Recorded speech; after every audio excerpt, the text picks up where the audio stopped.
Good evening and welcome to our next episode of Cooking with Michael. And Candace. And Candace, we are live in front of a studio audience. Or filming live in front of, what the hell they always say, filming live in front of a studio audience? Yeah. Yeah, we got a couple kids out there, some cats and watching, so we got people out there, reading things. Anyway, thank you all for watching last week. Hope you tried those beans. Love those Szechuan beans. Oh, so yummy. We actually had about 4 more times throughout the week, so just so you know. Yeah, we did. Freaking love them. But anyway, thank you for watching. Tonight, a little bit different. If you're watching the news, you know it's been a rough time for Cuba on up. Hurricane Ian is making landfall today in Florida. It's already made a landfall in Cuba, and hitting. And before that, there was another hurricane that just wiped out Puerto Rico as well. So I mean, so we're kind of cognizant that this is hurricane season. We've never really done anything to kind of show what you can do to prepare for the hurricane, at least on the food side. So, I mean, because we don't know what the hell to do because we don't live in hurricane country. But anyway. Yeah, we live in Maryland where nothing bad ever happens weather-wise. Facts. It really is the sweet spot. That's right. So, but first things first, before we talk about that, if you're in the Germantown, Maryland area, where we are, and you're looking for the best selection and the best prices for beer and wine, go over to the Fox Chapel Shike. I've made you unable to talk. Go to the Fox Chapel Shopping Center, stop at a Chapel Beer and Wine, and see Andrew. He will certainly take good care of you, and he'll make sure you tell him Mr. Mike or Miss Candace. Miss Candace sent you, and he'll take great care of you. Thank you, Andrew, for being with us all along. So, anyway, as we said, Hurricane Ian is making its way up the coast. You tend to lose electricity during these big storms and whatnot, and how do you prepare? For those people who want to stick it out in their homes and don't evacuate, and there's a lot of them. Or even if it's in the winter time, and we've got blizzard season coming up for those parts of the country that actually have real snow. What's snow? It's that thing we get once every 12 years, and when we get 2 feet of it. Good point. But you can lose power for any number of things. You can lose power just for a thunderstorm, right? Stocking up on alcohol is important. Make sure you have enough alcohol to ride the storm. Oh, sorry, go ahead. In addition to all of the other foods that you want to have, the boring foods that are actually going to feed you, you want to have something nice. You want to have a little snack food with you for you and the kids. And it's got to be easy to make and tasty. Right. So we're going to show you how to dehydrate apples. You may think to yourself, well, I can just go to the store and buy beef jerky and whatever, but why spend the extra money when you can do it yourself? And you'll know what is actually in them and not in them. So what we're going to do is we're going to just show you. So our dehydrator, we have the Vortex dehydrator. It's great, but it's not a real big one. So if you live in these areas where you're prone to lose electricity, you may want to get yourself a bigger dehydrator, a full dehydrator. Or you can use your oven. Just set it to the lowest setting that your oven will actually heat on. And what you want to do is you take the racks out and you put cheesecloth over it. That way your bits of fruit don't fall through.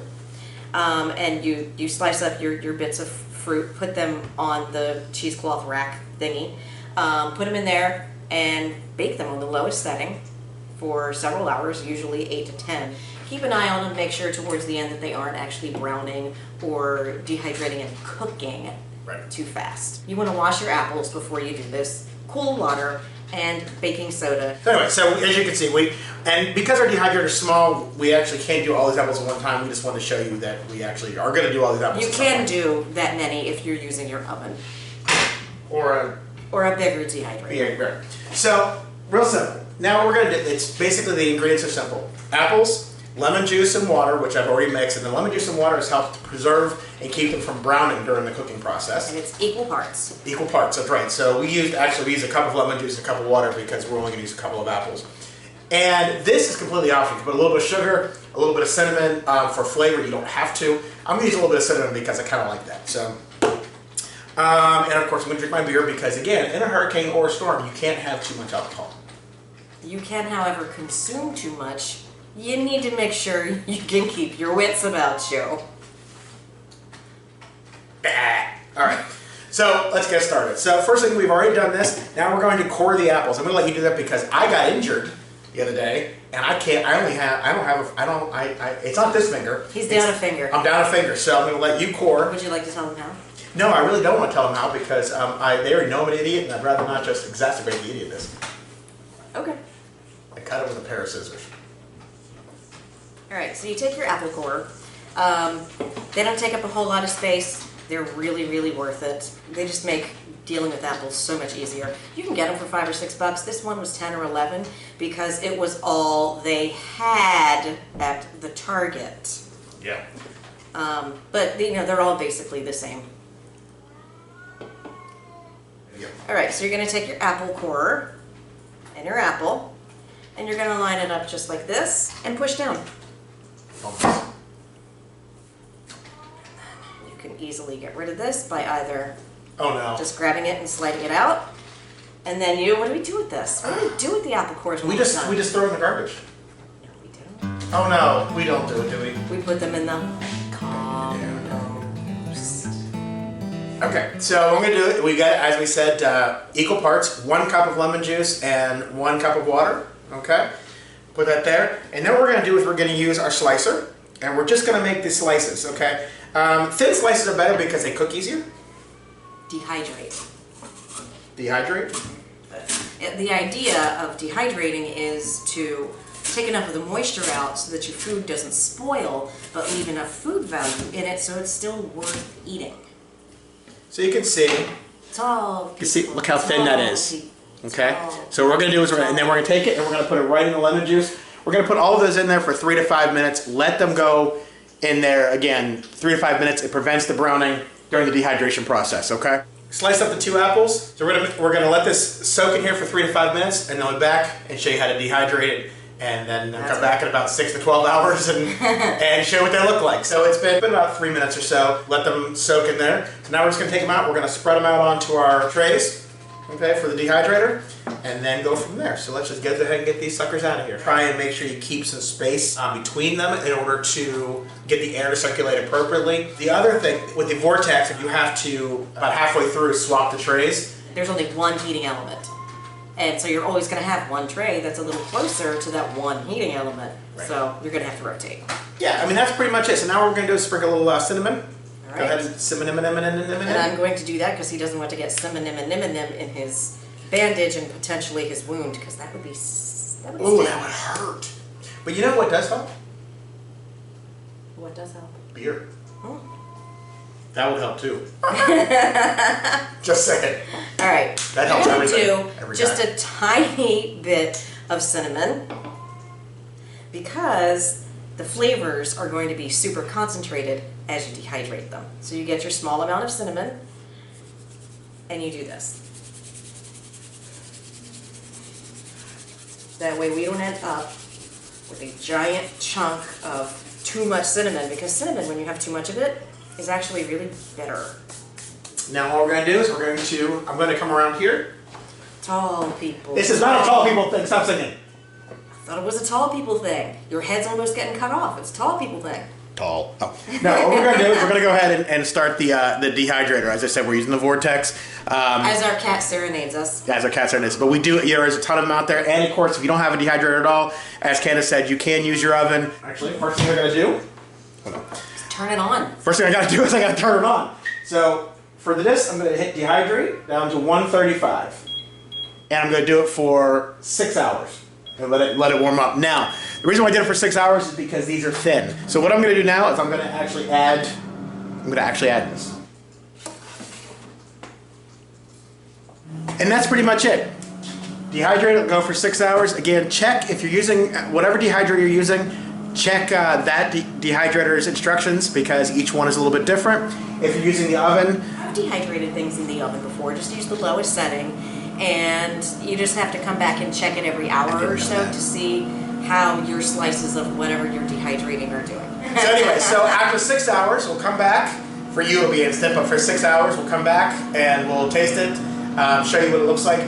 You know it's done. You want to break a little piece off of it. If there's any moisture coming out of it, any bit of water or anything like that, put it back in. Again, it could be for another 30 minutes to an hour at a time. But anyway, so we'll be back. We'll show you what it looks like when it's done. Looking forward to seeing you in about 6 to 12 hours. We'll be right back. All right, and we're back. As you see, I had a costume change. So it took about 12 hours. And then we let it cool for a while, because you really don't want to take them right out and go, fuck, that's hot, when you're dehydrating something. So I'm going to go ahead and take them out, and I'm going to show you what it looks like. So as you can see, They're real thin. They're basically apple crisps, apple chips, okay? But our kids love, by the way. all right, so cut them out of there, and now we're just gonna taste them. Good. Nice and tart. Yep, and you can see you break them up, and there's no moisture coming out of them, so it's perfect. So about 8 hours in the dehydrator. 12 hours, was it 8 hours? How long did we do? I think we did 8. 8 hours, okay. Because ours were so thin. So again, dehydrating, you can do it, you can dehydrate anything. You can dehydrate meat, obviously it just takes a different time. You want to season it the way you want it. You can dehydrate vegetables. You know, these are the things that you want to have your family. Now, you know, even without that, they're just good food too. So packaging these real easy. You can use single-use Ziploc bags. You can use a jar, what have you. Put them in a jar. You can also vacuum seal it if you plan on keeping them if you vacuum seal it, they can last up to a year, which is great, so you can have them for storms at a time. If you try it, tell us what you think. Try different fruits, different vegetables, meats, whatever. Dehydrating is a great thing. A lot of fun to do. It's quick in the fact of the prep, but obviously dehydrating does take time, but you can let it go overnight. Who cares, right? Yeah. So anyway, as always, we hope you enjoyed it. Please make sure you share with everyone you know, everyone you work with, your teachers at school, your friends, your family. People you hate. People you hate. Go to local prisons and make them watch it. You know, whatever works. You know, if you have a brothel in town, go to one of those too. Okay, you can stop now. I could stop by, but I'm not going to. Just anybody you know. Share with everyone you know, everyone you like, and we do appreciate it. And we look forward to seeing you every Saturday night, 8 p.m. on Cooking with Michael. And Candace. And Candace. Good night, everybody. Good night.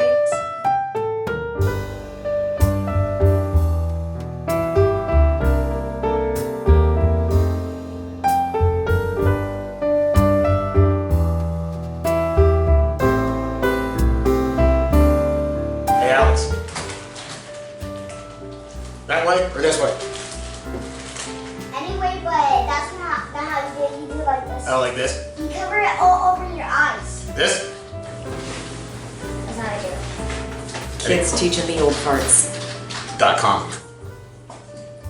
Woo! You idiot. I really wasn't trying to spill it. I was trying to just... That's what happens when you turn it upside down. I didn't turn it upside down. I just tilted it a little bit. Too Much.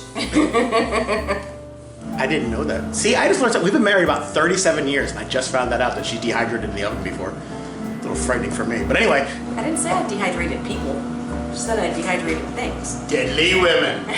All right, so you're gonna take your apple core and your apple, and you're gonna line it up just like this across the stem It's like having sex. and push down. You get it in the right spot and just stick it in there. And yes, our kids are watching. Oh, Way to go, Dad. Bad Dad Award goes to this guy.